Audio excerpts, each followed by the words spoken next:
Membaca itu bukan persoalan membaca buku saja, tapi membaca tentang segala sesuatu, ya. Jadi pastikanlah nikmati hidup Anda, bahwa hidup ini bukan hanya membaca buku, hidup ini bukan hanya membaca artikel. Hidup ini adalah menghidupi kehidupan ini secara menyeluruh.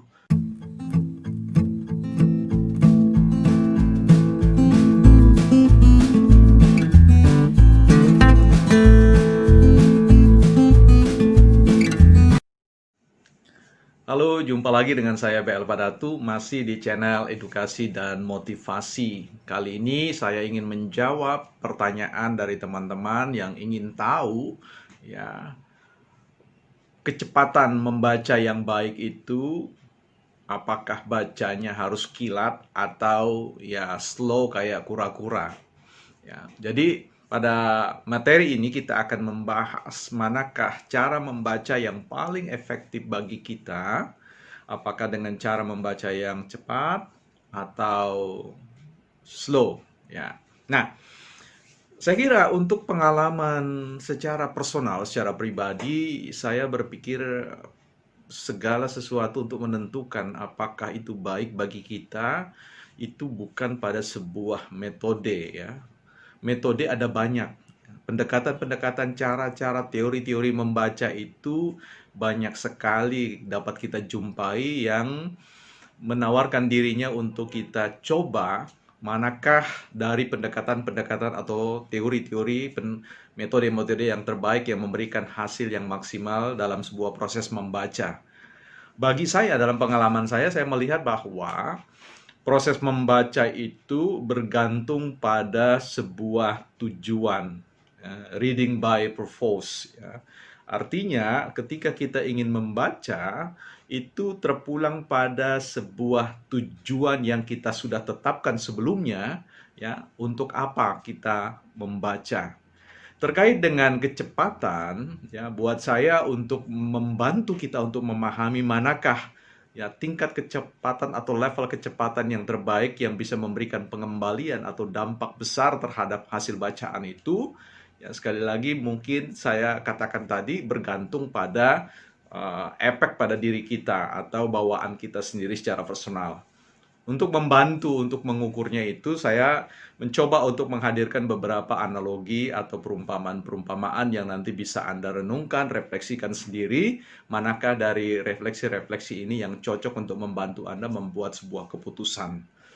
Ya, buat saya, membaca itu ibarat sebuah perjalanan mengendarai sepeda motor atau mobil, atau juga mungkin sepeda biasa. Nah, ketika Anda ya, memacu kendaraan dengan kecepatan dari pelan, ya, lambat, dan kemudian berangsur-angsur, kemudian kecepatannya moderat, dan kemudian Anda melaju dengan kecepatan yang sangat tinggi. Nah, dihadirkanlah kepada Anda sebuah pertanyaan. Apa yang dapat Anda lihat ya sepanjang perjalanan Anda memacu kendaraan itu? Tentu kalau Anda jawab dengan jujur bahwa semakin Anda memacu kendaraan Anda dengan cepat, dengan kecepatan yang sangat tinggi, maka apa yang ada di sekitar Anda itu ya tidak mampu Anda lihat dengan baik. Ya, ketika diminta kepada Anda, apa yang Anda lihat dalam perjalanan Anda tadi berkendaraan? Tentu mereka-mereka yang memacu kendaraan itu dengan cepat akan memiliki informasi yang sangat sedikit untuk diceritakan. Tapi tentu itu juga bergantung pada tujuan Anda. Apakah memang tujuan Anda hanya sebatas sampai pada sebuah tempat, atau memang sambil memacu untuk tiba pada sebuah tempat, tetapi juga diminta untuk memperhatikan. Jadi katanya attention, ya. Jadi perhatian kita, tingkat perhatian kita juga menentukan kemampuan kita untuk merekam apa yang kita lihat.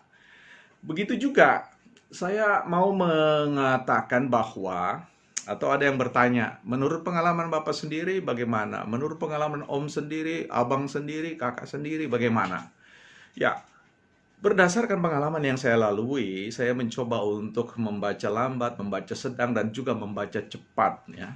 Tetapi secepat-cepatnya saya membaca, sungguh saya harus akui bahwa laju ketersediaan informasi, laju ketersediaan buku, artikel dan sebagainya tidak mampu saya imbangi. Artinya sangat terbuka besar bahwa tidak mampu saya habiskan, ya. Nah, karena itu dibutuhkan satu strategi yang baik yang betul-betul memberikan atau cocok, kompatibel dengan bawaan diri kita, karakter diri kita.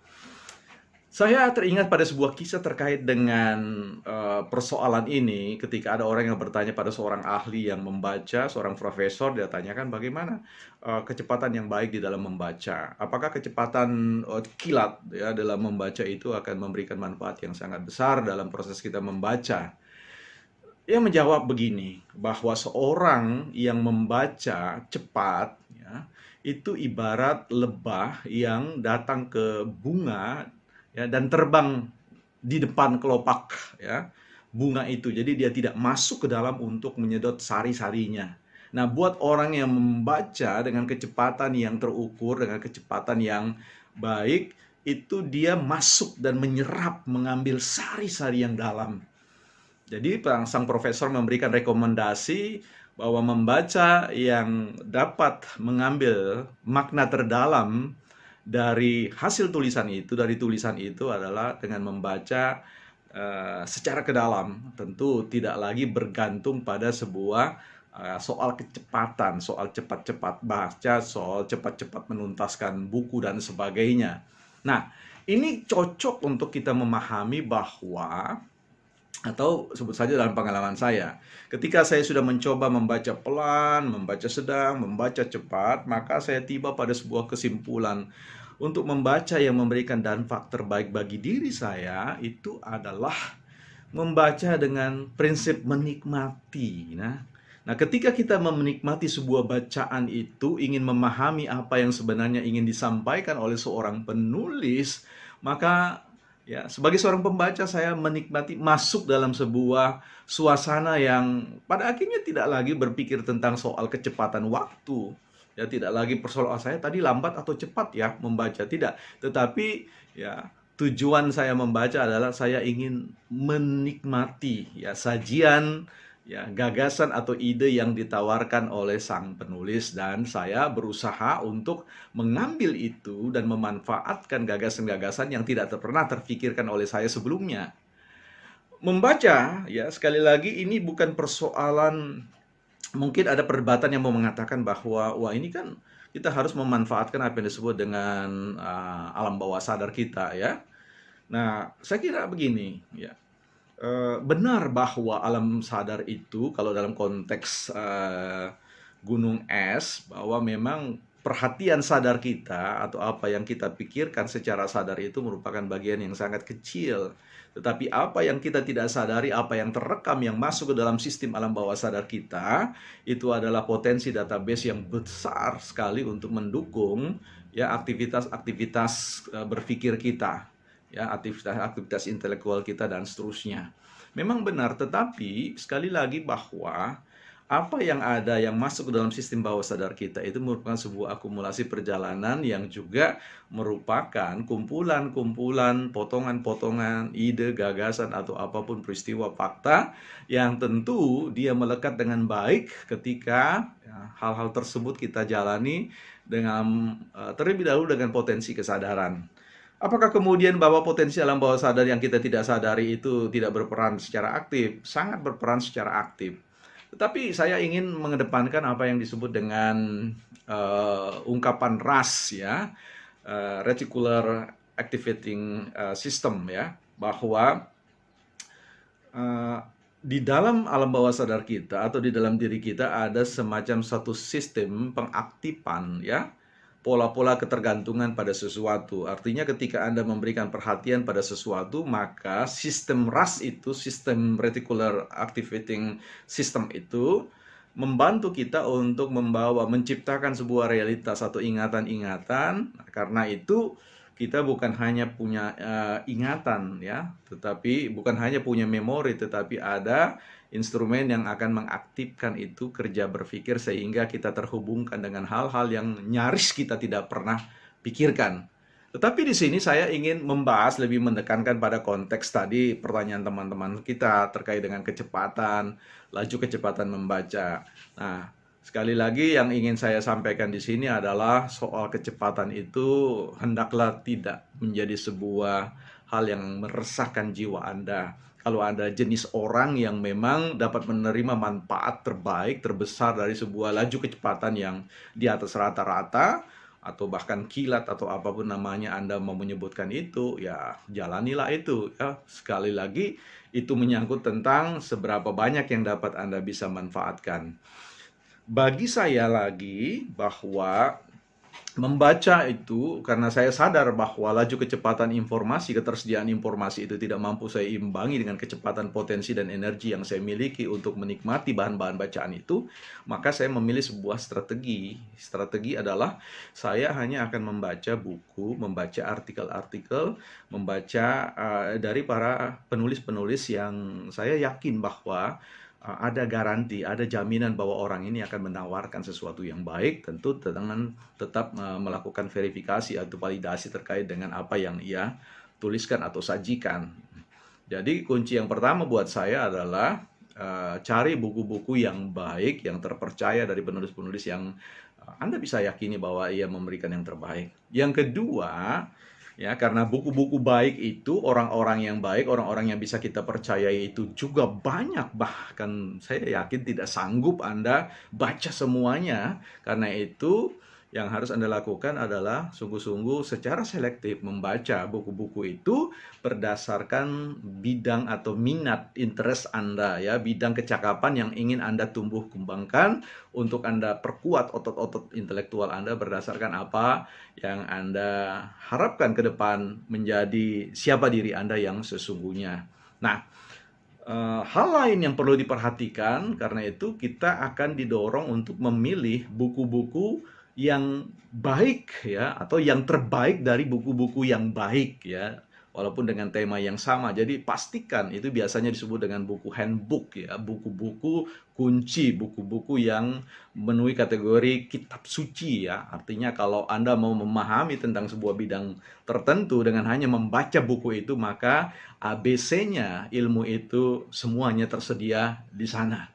Nah, tetapi ada pendekatan yang harus Anda lengkapi dalam proses itu adalah tadi membaca buku yang baik, kemudian membaca buku terbaik dari yang baik, dan yang ketiga adalah membaca bagian-bagian terbaik dari buku-buku terbaik. Nah, itu dia kuncinya.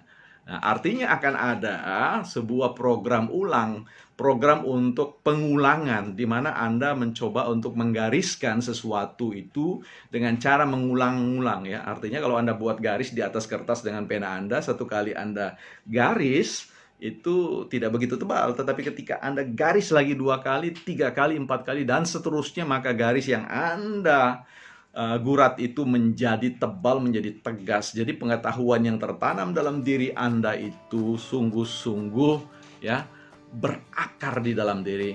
Apalagi kalau Anda kemudian nanti memanfaatkan, menggunakan itu dalam percakapan-percakapan Anda, di dalam Anda menulis, ya, dalam Anda melakukan presentasi-presentasi. Artinya sebaik apapun bacaan yang Anda baca, substansi bacaan yang Anda baca itu kalau Anda tidak gunakan juga akan lambat laun akan hilang terkikis oleh waktu. Saya ingin menutup diskusi kita ini bahwa membaca itu bukan soal waktu, tapi apakah Anda menerima sesuatu, ya, itu, ya. Nah, ada seekor burung pipit. Kita belajar dari burung pipit, ya, bahwa, ya, sebanyak-banyaknya padi di sawah, itu dia tidak makan semuanya.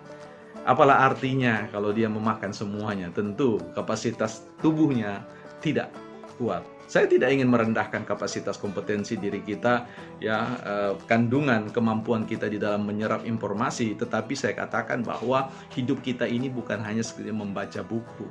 Hidup kita ini harus membaca yang lain. Kalau kita mau katakan bahwa buku itu adalah dunia ide, dunia abstrak, maka kita harus membaca kehidupan ini dalam pengalaman yang empiris, ya, sehari-hari, membaca perilaku hidup kita, membaca keluarga kita, membaca kehidupan di masyarakat, membaca hewan-hewan, membaca alam, membaca angin, dan seterusnya. Jadi ada banyak. Membaca itu bukan persoalan membaca buku ini saja, tapi membaca tentang segala sesuatu, ya. Jadi pastikanlah nikmati hidup Anda, bahwa hidup ini bukan hanya membaca buku, hidup ini bukan hanya membaca artikel, hidup ini adalah menghidupi kehidupan ini secara menyeluruh, komplit, komprehensif, ya. Menikmati. Jangan habiskan waktu-waktu Anda hanya berkecimpung dengan membaca buku, membaca artikel-artikel, sampai waktu tidur pun Anda pakai untuk membaca buku. Ya, bacalah buku itu secukupnya. Dan saya yakin bahwa hidup Anda jauh lebih berkualitas dari sebelumnya. Sampai jumpa di bahasan-bahasan edukasi dan motivasi yang lain. Pastikan Anda mengikuti channel ini dengan subscribe dan memberikan komentar. Bahkan mungkin Anda mengusulkan pokok-pokok yang ingin kita diskusikan di dalam video-video selanjutnya. Sampai jumpa, Anda orang baik dan Anda orang hebat.